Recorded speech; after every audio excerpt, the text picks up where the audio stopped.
Hey, what's up, y'all? My name is Rochelle, and I'm the host of Allergic to Small Talk. I'm an expat living in the UK.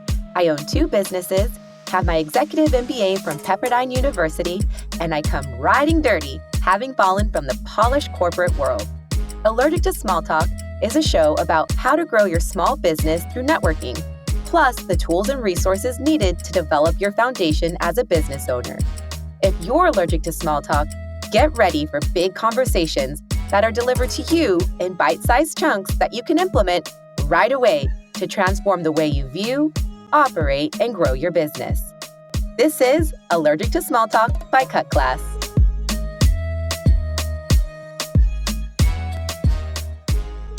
Are there tasks or projects that you do repeatedly in your business? You know, it's those tasks that you have to do every single week or every single month in order to move your business forward. I know that I can get super frazzled when I don't have a step-by-step guide for all the things that need to be done in my business. And this really all comes down to workflow. And a workflow is so great for things that you do repeatedly in your business. Hey there, welcome back to Allergic to Small Talk. You can catch me here every week teaching you the latest tips and tricks to help you run your small business. If you want to continue the conversation, you can always say what's up to me on Insta at It's Row Grow. All right, let's dive into the show. Today we're talking about workflow. A workflow consists of an orchestrated or repeated pattern of activity, like a newsletter, a blog, a podcast, or social post. These are things that you might do repeatedly in your business. And it's enabled by a systematic organization of resources into processes. So let me break that down. It's a system that organizes your resources into a process. So a system could be, for example, a project management system like Monday.com or Asana, or you could use an Excel sheet to organize your resources. I mean, you could even use an Excel sheet to organize your resources as well. And your resources are things like maybe a virtual assistant, you, and your time. You got to manage your resources of time into a process, right? And your process is a step-by-step guide to get an entire task or project done. And your entire workflow transforms materials or services that customers can buy or consume, right? So I have 3 examples for you to take note of, and I want you to think about projects and tasks where you can create a dedicated workflow for it. So my 3 repeated projects and tasks are my podcast, my newsletter, and social posts. I thought I would talk about my podcast first because my podcast is my main source of content, or a piece of what content creators call long-form content. Long-form content is like a blog, podcast, or vlog. Long-form content can be broken down into smaller pieces of content for social posts or newsletters. So in my workflow, I have to get my podcast done first because once it's done, that content can then be broken down into my newsletter and social posts. So let's focus on my podcast workflow first. It took me a while to figure out my workflow, aka the repeated pattern of activity I had to take to create and publish an episode, okay? So it might take you a little time to figure out your workflow for a project or task as well. The best place to start is with a pen and paper and write down the first step in the process that must happen in order to get your workflow kicked off. For my podcast, step number 1 starts with content ideation. I have to think about an idea, right? Number 2 is writing my script. I have to write what I'm going to say. Number 3, I have to write the podcast description and that this description goes on all of my streaming services. Number 4, I have to record the podcast. 5, edit. 6, schedule it for release on Libsyn. Number 7, create an audiogram. And number 8, promote it on social sites and in my newsletter. One of the best aspects of my job is seeing my clients succeed, especially when it comes to slaying their business networking game.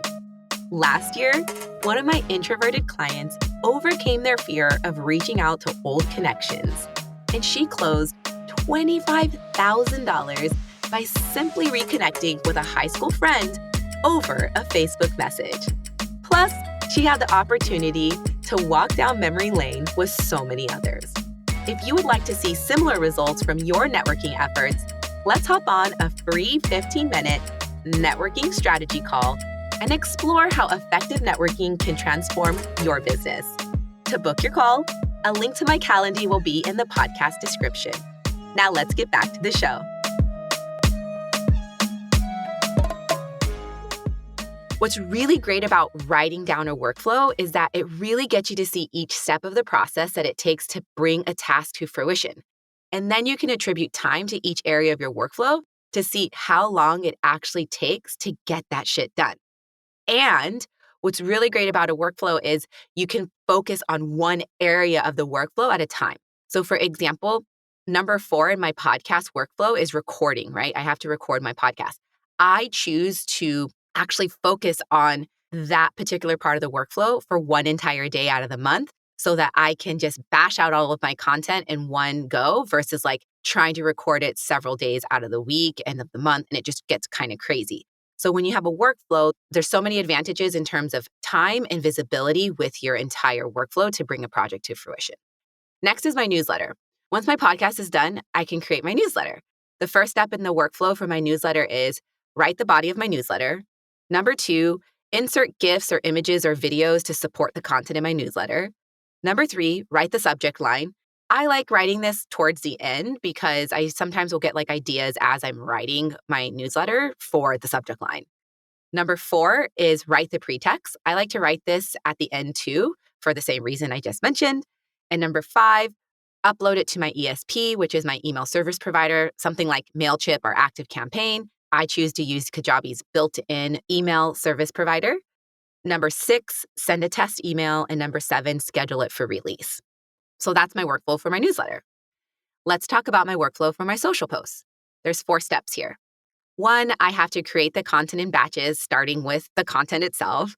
I could pull this content from my podcast script or snippets from my newsletter. Number 2, find hashtags. Number 3, once the content is created, I can begin designing.